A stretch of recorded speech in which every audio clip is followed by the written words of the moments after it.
Vigo. Okay, yeah, we don't have to do this right now. We're very late. Yes, it is. Out of Anime 2024. I wish I knew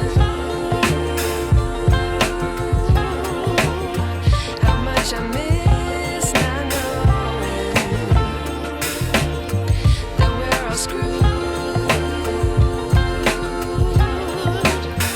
when we play our roles and ignore the problems. I wish I knew.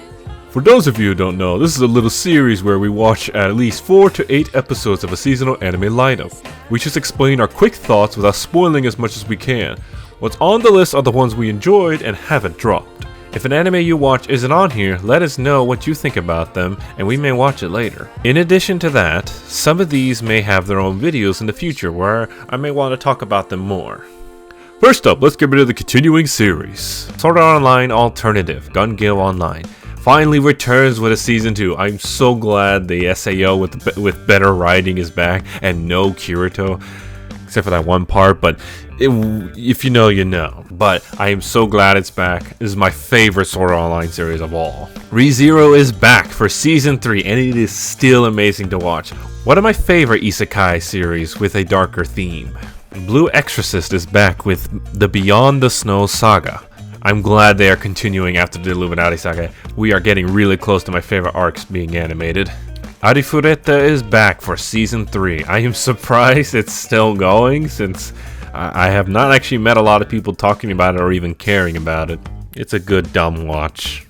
Alright, now it's time for the new ones we watched. First up, we watched Dandadan. It's a supernatural series following 2 teenagers who have supernatural powers fighting spirits and aliens. Yes, aliens and ghosts exist in this story.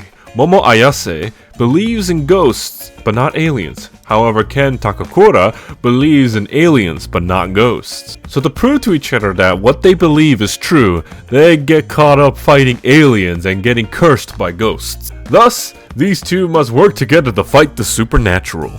While I'm a bit picky on the shonen series, this is the one I really enjoy. I've read like 30 chapters of the manga a while ago and I'm having a blast reading it. I really need to pick it back up. The animation for this one is one of my favorites this season. Studio Science Saru is really nailing this adaptation. I do need to warn you that there are some spicy scenes right on episode 1. It's a fair warning for those that's not your cup of tea. Other than that, I highly recommend this series. Next up, we watch Negative Positive Angler. It's an original anime series developed by Studio Nut. We follow a depressed university student named Tsunehiro Sasaki, who was diagnosed with a terminal illness and he only has 2 years left to live. He also has a gambling addiction and is also in serious debt. Man, his life is pretty bad right now. While escaping debt collectors, he accidentally fell into a river, but was rescued by a group of friends fishing nearby. He suddenly befriends them and develops an interest in fishing with them. This is a pretty nice series to watch as we learn about the other characters entering his life when he has recently lost a lot of hope. There are some depressing thoughts the protagonist has, but these group of friends eventually make him smile through the experience of fishing. Next, we watched Sumasho. We follow the Nijima family who lost their mother 10 years ago. The father and daughter have been very depressed since then, moving on quietly together, but in an unhealthy way.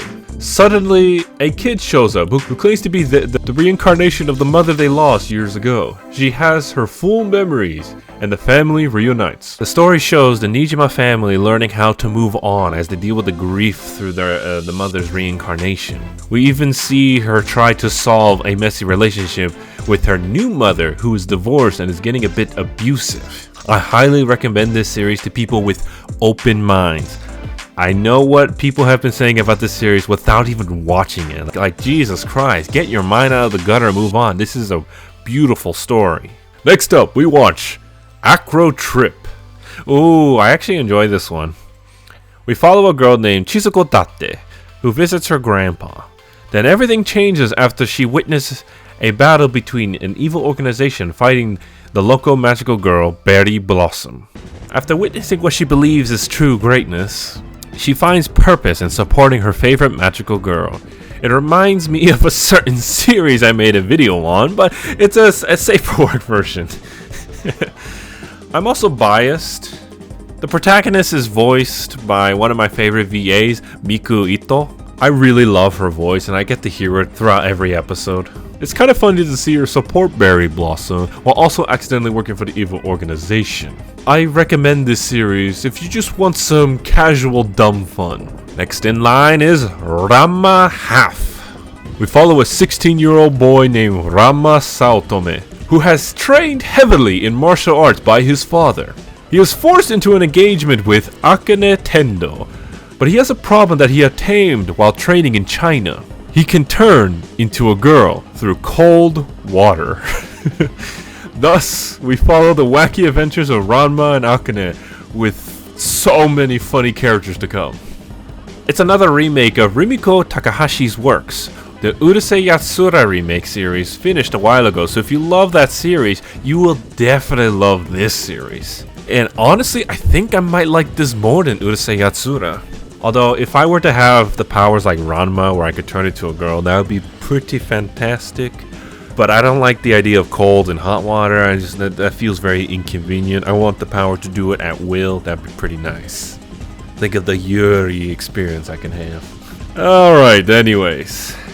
And last and definitely not least, we watched Orb on the movements of the Earth. It's a series that takes place in 15th century Poland. We follow Rafał, who meets a man that tells him a theory challenging the belief that Earth is the center of the universe. In a time where the scientific ideas goes against the church, will get you executed as a heretic for denying God's perfect universe. This series is absolutely stunning. I am a big fan of this series now. This could actually be a good contender for Anime of the Year.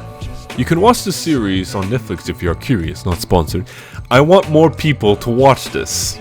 Everything is written so well, and I just love the animation. It looks great. It's so good. And the opening is one of our favorites. And there you have it. Our quick thoughts of the Autumn Anime 2024. In addition to that, here's a list of what we're currently watching but didn't make it to our discussion list. If you want our thoughts on them, ask away in the comments below, and we will share our thoughts there. The year is almost over already. I hate that. But it's almost time for me to pick which is my top 5 anime of the year, and which one I think is my anime of the year. Time sure does fly. I wonder which one you will choose. Well then, that's it from us. With that out of the way, until next time, for my anime of the year.